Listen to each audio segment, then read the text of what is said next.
अस्सलामुअलैकुम my social media family. उम्मीद करती हूँ कि आप सब लोग हिफ्ज़-ओ-अमान से होंगे, खुशबाश होंगे और मज़ेदार खबरें लेकर आपकी खिदमत में हाजिर हो गई हूँ। गर्मा गर्म खबरें हैं आपके लिए, तो चलिए जनाब शुरू करते हैं। और खबर को शुरू करने से पहले जो है वो मैं आपको एक कहानी भी सुनाना चाहती हूँ, लेकिन कहानी से पहले एक मिसाल दूंगी कि मारखोर अपना शिकार जो है वो कहीं पर नहीं छोड़ता। और वो लोग जो पिछली सीरीज से मैंने शुरू किया हुआ है कि ओवरसीज यूथियों की अब शामत आ चुकी है, जो जो मुल्क के या मुल्क से बाहर किसी भी हिस्से में बैठा हुआ है, अब उसको छोड़ा नहीं जाएगा। तो जनाब इसी सिलसिले में जो 9 मई को वाकया हुआ था, इससे पहले मैं अपने व्लॉग्स में आपको बता चुकी हूँ कि जनरल आसिम मुनीर ने शहबाज शरीफ साहब के साथ जो मुलाकात की थी उसमें उन्होंने दो टोक बात की थी। और दो टोक बात ये थी कि अगर आप ये समझते हैं कि आप चले जाएंगे और आपके जाने के बाद जो हुकूमत आएगी, या अगर आप ये समझते हैं कि आपके जाने के बाद जो निगरान वजीर आजम बनेगा वो ये सब कुछ करेगा, तो याद रखिएगा कि फिर आपके साथ भी वही सब कुछ होगा, यानी आपके साथ रियायत नहीं बरती जाएगी। क्योंकि पाक फौज जो है वो 9 मई के वाक्य को 9/11 के तौर पे देखते हैं। वो नहीं समझते कि किसी सूरत भी हम किसी को भी स्पेयर करेंगे। तो उसके बाद जो आपने देखा कि फिर वजीर दाखिला के बयानात भी आना शुरू हो गए, फिर आपने देखा कि हुकूमत के बयानात भी आना शुरू हो गए, फिर आपने देखा कि उसके ऊपर अमल भी शुरू हो चुका है। तो उस चक्कर में आप जितने भी लोग हैं, आपको मैं पिछले व्लॉग में बता चुकी हूँ कि 7 लाख के करीब अफगानियों को भी मुल्क से निकालने का फैसला कर लिया गया है। फिर उसी सूरत में आपने देखा कि चेयरमैन नादरा का इस्तीफा भी ले लिया गया है। अली बिन गंडापुर से लेकर बहुत सारे लोगों से इस्तीफे भी लिए जा रहे हैं और उनके खिलाफ जो है वो इस्तीफों के बाद वो तो अपनी मर्जी से देंगे, मतलब उनके खिलाफ कार्रवाइयां शुरू हो रही हैं नैब के अंदर, उनके खिलाफ जो है वो इंक्वायरीज शुरू हो रही हैं। तो अब इसी सिलसिले में जो 9 मई को वाकयात पेश आए थे, साबिर शाकिर, मोईद पीरजादा और सैयद अकबर हुसैन नाम के ये जो 3 अफराद हैं जिन्होंने शरपसंदी की और ख़ास तौर पे इन्होंने जो लोगों को भड़काया और जो इन्फॉर्मेशंस दी लोगों को, वो तमाम की तमाम जो है वो गलत मालूमात होती थी और लोगों को इन्होंने उकसाया। इनके खिलाफ जो है वो मुकदमात दर्ज कर लिए गए हैं, जो कि एक बड़ी अच्छी बात है।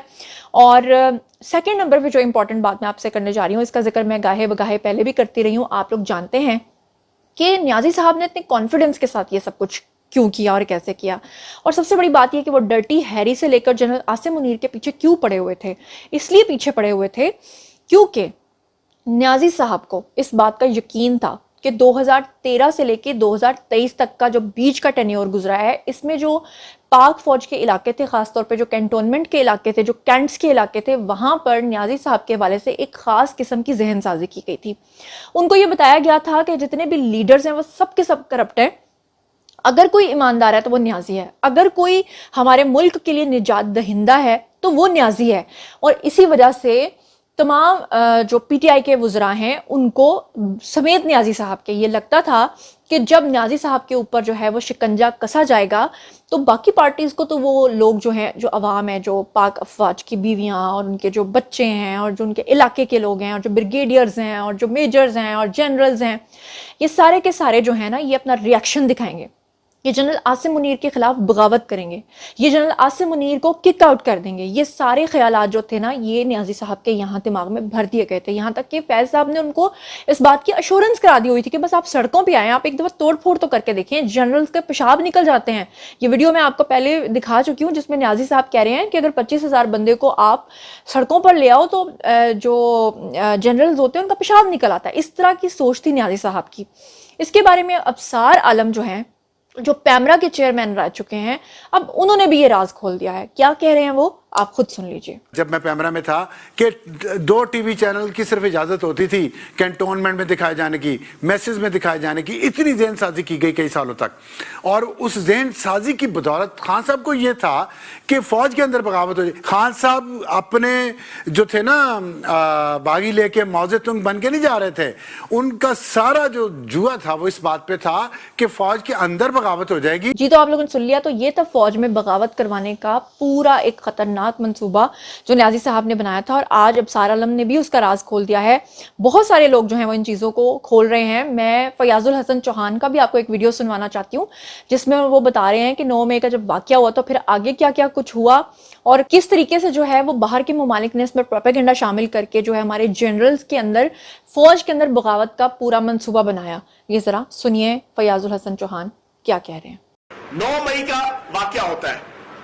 9 मई के वाकये के 2 घंटे के अंदर अंदर तमाम पीटीआई के सोशल मीडिया अकाउंट्स के अंदर और तमाम व्हाट्सएप ग्रुप्स के अंदर चलना शुरू हो जाती है, फलां जनरल ने जनाब रिजाइन दे दिया, फलां मेजर जनरल ने जनाब हुक्म मानने से इनकार कर दिया, फलां ब्रिगेडियर ने बैकआउट कर लिया, फलां कोर कमांडर जनाब उसने आर्मी चीफ की बात सुनने से इनकार कर दिया। मुसलसल रात तक यह प्रोपोगेंडा था, मुसलसल, कि जैसे फौज के अंदर बगावत हो गई, जैसे फौज तितर बितर हो गई, जैसे फौज ने जनाब पाकिस्तान के अंदर बिल्कुल हर चीज से हाथ पे छोड़ के जनाब उसने कहा जनाब हम इस हुकूमत और इस फौज की क्यादत के खिलाफ और सिर्फ एक बंदे के हक में, एक लीडर के हक में और एक पार्टी के हक में उन्होंने कहा जी हमने झंडा उठा लिया है। जी, प्रोपेगेंडा सिर्फ यहाँ तक नहीं है, बल्कि आपको पता है कि न्याजी साहब जो है ब्रिटानिया में, लंदन में, अमेरिका में बहुत ज़्यादा प्रोपेगेंडा कर रहे हैं। इस वक्त उनकी 3D बसेस वहाँ पर चल रही हैं, जिनकी स्क्रीन्स के ऊपर वो ये दिखाना चाह रहे हैं, सिंपैथी लेने के लिए कि पाकिस्तान की रियासत जो है वो न्याजी साहब के खिलाफ जो है वो बदतरीन तशद्दुद के ऊपर जो है वो उनके साथ हो रहा है, उनके लोगों के साथ हो रहा है। इसके पीछे मकसद क्या है? तौसीफ अहमद नामी एक शख्स हैं, इन्होंने भी ऑन स्क्रीन आकर इस पर बात की है। मैं इस पर बहुत अरसे से बात करती आ रही हूँ और इसमें इन्होंने जो पूरा भांडा फोड़ा है, मैं चाहती हूँ कि उन्हीं की ज़बानी आपको सुना दूँ, क्योंकि खुद तो मैं आपको बहुत बार ये बात बता चुकी हूँ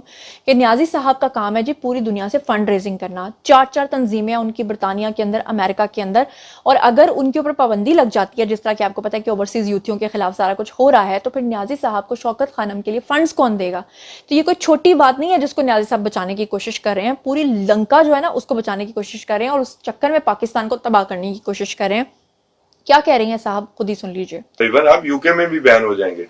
इमरान खान ऐसे नहीं थे उसके मामले में सीरियस, बड़े सीरियस कॉन्सिक्वेंसेस होंगे। अच्छा, उसमें एक छोटी सी बात में और भी, ये किसी वक्त में तहकीक होती रही इस खबर के बारे में, लेकिन ये अभी ऑथेंटिकेट आज तक नहीं हुई। लेकिन उसमें ये है कि 4 ऑर्गेनाइजेशंस अमेरिका में रजिस्टर्ड हैं। IK cancer foundation, Imran Khan cancer foundation, Shaukat Khanum cancer foundation और एसके कैंसर फाउंडेशन, यानी कि वो आइडेंटिकल नेम्स रखे गए हैं।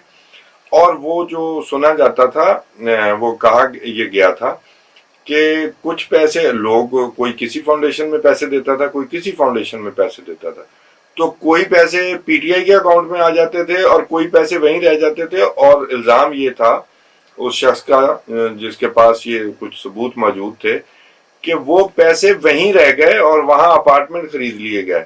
और पीटीआई की जो अगली रेजिस्टेंस मूवमेंट की लीडरशिप है ना, वो हो सकता है कि उन्हीं अपार्टमेंट में जाके रह ले। हाँ, उन्हीं में। जी, तो जनाब अब चलते हैं अगली खबर की तरफ। तो अगली खबर ये है कि मुस्लिम लीग नून ने वैसे भी सोच लिया कि अगस्त में वो नहीं रहेंगे यहाँ पर, और मुस्लिम लीग नून नहीं बल्कि पूरी पीडीएम और दोबारा से इलेक्शंस होंगे। उसके अलावा मुस्लिम लीग नून ने इंट्रा पार्टी इलेक्शंस कराने का फैसला कर लिया है और ये इलेक्शंस जो हैं इस्लामाबाद में 16 जून को मुतवक्के हैं।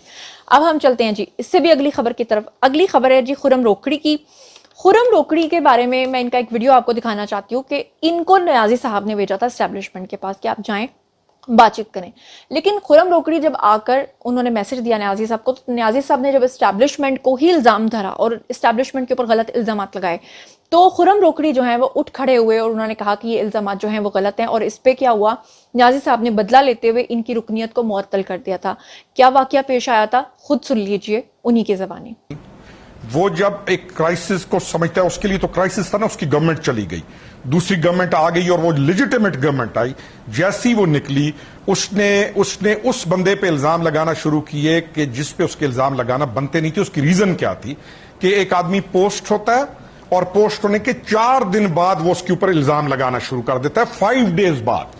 और मैंने जाके उस वक्त कहा था कि this is a wrong approach, wrong direction, you are doing a wrong thing, क्योंकि जिसके ऊपर आप इल्जाम लगा रहे हैं ये मुल्क का असासा है और इस जैसे बंदे इस मुल्क के अंदर कम हैं। और मैं आज भी कहता हूं कि इस मुल्क में बंदे अच्छे काम करने वाले कम हैं और अल्लाह का शुक्र है कि वो अच्छे मौजूद हैं कि ये बच जाता है। नहीं तो वरना जिस खड्डे में लेके जा रहा था इमरान खान और जो उसका ग्रेटर प्लान था और जिन लोगों को वो साथ ला के उस खड्डे के अंदर इस कौम को लेके जाना चाहता था, फिर इस मुल्क के मुहाफिजों ने उस मुल्क को बचा। बात सिर्फ यहीं तक नहीं रुकती, कहने वाले तो बहुत कुछ कहते हैं। कहने वाले कहते हैं कि जिसने न्याजी साहब के खिलाफ आवाज उठाई है उसको इस दुनिया से रुखसत कर दिया गया है। उसमें बहुत सारे लोग शामिल हैं। आमिर लियाकत हुसैन जो हैं वो भी इस दुनिया से रुखसत होने से पहले न्याजी साहब के बारे में कुछ फरमा के गए हैं। उनका भी वीडियो आपको सुनवाना चाहती हूँ। और आपको याद होगा कि इससे पहले भी बहुत सारे एंकर पर्सन्स इवन के टेलीविजन पे बैठ के ये बात कर चुके हैं कि जितने भी लोग न्याजी साहब के खिलाफ आवाज उठाते थे उनको दुनिया से रुखसत करवा देते थे जनरल फैज़ उमीद के साथ मिलकर। और सिर्फ 2 लोग बचे थे जिनकी बचत अल्लाह ताला ने बस उनकी ज़िंदगी लिखी हुई थी, जिसमें एक हामिद मीर थे और एक मरियम नवाज साहिबा थी। और मैं चाहती हूँ कि आमिर लियाकत की रिकॉर्डिंग जो है वो आपको सुनवाऊँ। Have a look. मैं खान साहब आपको ये बताना चाहता हूं कि हम में से कोई भी गद्दार नहीं है। हम लोग गद्दार नहीं हैं। आपने अरकान कौमी असेंबली को गद्दार करार दे दिया है। और मैं तो था भी नहीं वोटिंग में, मैं तो दिल में तकलीफ थी, अस्पताल में था मैं, और मैं जब पहुंचा तो बहुत देर हो चुकी थी, दरवाजे बंद थे, मैंने तो वोट दिया ही नहीं। और आपने मुझे गद्दार करार दे दिया। अब दूंगा। कल तक तुम्हारे साथ था गद्दार, अब उनके साथ होंगे जो गद्दार नहीं है। तुमने जनरल बाजवा को हटाने की कोशिश की। मैं गवाही देता हूं कि तुमने मुझसे बुलाकर बात की थी और तुमने कहा कि मैं जनरल बाजवा को हटाने वाला हूं। बहुत बड़ी बात कह रहा हूं मैं, और भी बहुत कुछ जानता हूं। अगर बता दिया तो कयामत आ जाएगी। चुप बैठा हूं, चुप। तुम्हारी तरह नहीं हूं जो टेलीविजन पे आके राज खोलता फिरे। तुम्हारी तरह नहीं हूं जो चिट्ठियां लहरा के झूठे खत, जाली खत दिखाते रहे। जाली खत है वो, जाली खत है, लिखाया गया वो खत असद साहब से।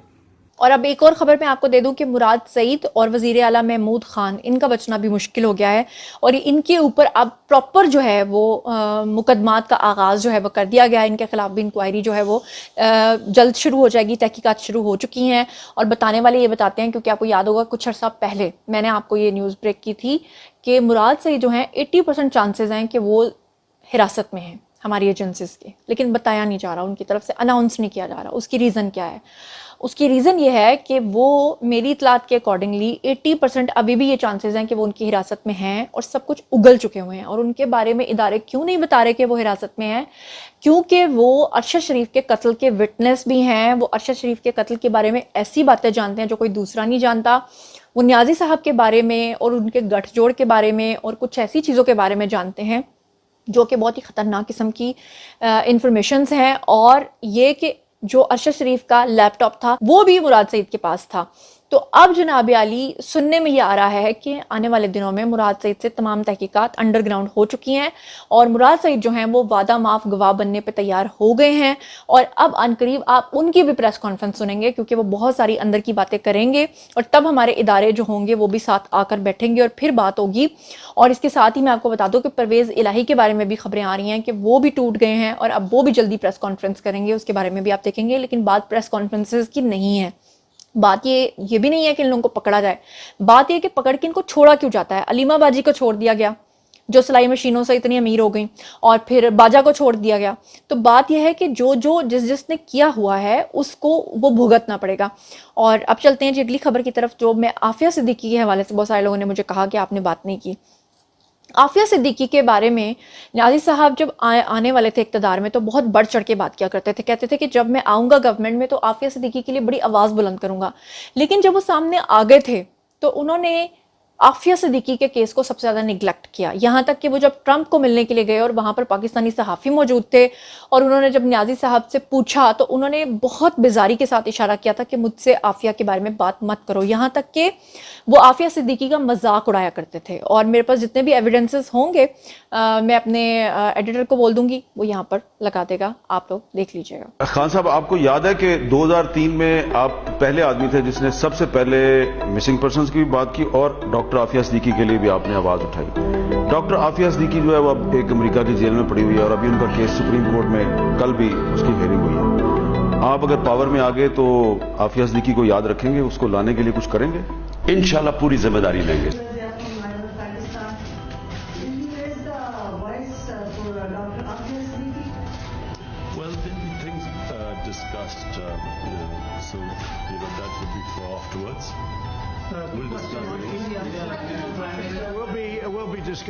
और बात अगर साजिशों की चल ही निकली है तो इसमें फरहान विर्क कैसे पीछे रह सकते हैं? फरहान विर्क कौन है? ये न्याजी साहब के राइट हैंड थे। ये न्याजी साहब का सोशल मीडिया जो पूरा है वो हैंडल करते थे। किस तरह से प्रोपेगेंडा करना है, किस तरह से ट्विटर के ऊपर जो है वो जाली ट्रेंड्स को फैलाना है, ये सारा काम फरहान विर्क किया करते थे। 2014 से किस तरह से जो है वो अब्यूज़ किया गया हमारी कौम को, और किस तरह से इंडिया और पाकिस्तान की दोस्ती और मोदी के ऊपर मजाक जो उड़ाया जाता था उसको गलत इस्तेमाल करके और ख़ुद मिलने चले गए न्याजी साहब मोदी से, और किस तरह से लोगों को इस्तेमाल किया गया। इसके बारे में फरहान बिर्क क्या कह रहे हैं, खुद सुन लीजिए। अब ये जो पीटीआई ऑफिशियल ने आपको ट्वीट्स भेजी, कि आप जानते हैं इन ट्वीट्स के पीछे वाकया क्या था, कि 2015 में खान साहब चले गए इंडिया, इनको मोदी साहब ने दावत दी थी।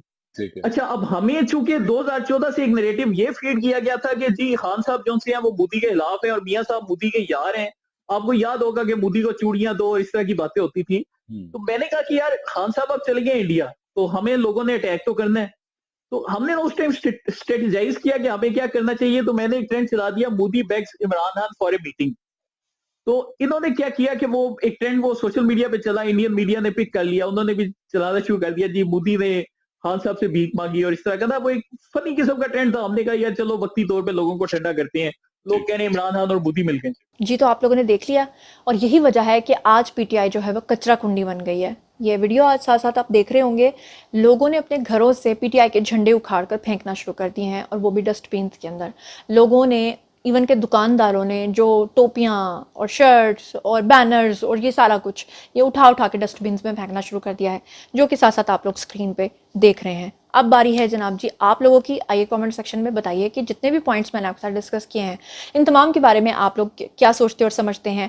और फयाजुल हसन चौहान ने जो स्टेट मुखालिफ सारे ये मामलात हुए हैं, इसके बारे में जो बताया, उसके बारे में आपका क्या ख्याल है। और जितने भी पॉइंट्स मैंने आपके साथ डिस्कस किए हैं, इसके बारे में कमेंट सेक्शन में मुझे बताना मत भूलिएगा, फीडबैक देना मत भूलिएगा, और चैनल को सब्सक्राइब करना मत भूलिएगा। और जितना प्यार आप दे रहे हैं, इतना प्यार देना भी हरगिज़ मत भूलिएगा। अपना बहुत बहुत ख्याल रखिएगा। अल्लाह ने के बाद।